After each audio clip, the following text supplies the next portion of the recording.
اور ان کی پوری زندگیاں نیکیوں سے، سچ سے اور بہترین لائف میں گزری ہے، اور ہر جنگ میں نبی علیہ السلام کے ساتھ رہے.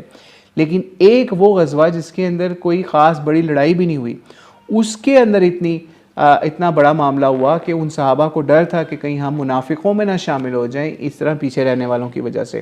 تو پھر ان کی معافی کا بھی اسی لیے اللہ تعالیٰ نے قرآن پاک میں بھی اعلان کیا سورۃ توبہ کے اندر، جس کا ہم ذکر پہلے کر چکے ہیں.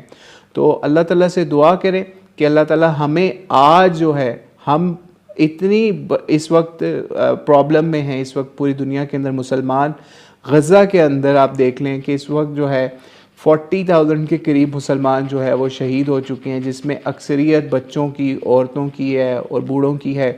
لیکن ہم جو ہے ابھی پیچھے ہیں سارے. تو اپنے اپنے عذر سوچ لیجئے قیامت کے لیے، قیامت کے دن ہم اللہ تعالیٰ کو کیا جواب دیں گے؟ کیا کہیں ہمیں اللہ تعالیٰ منافقین میں نہ شمار کر لے؟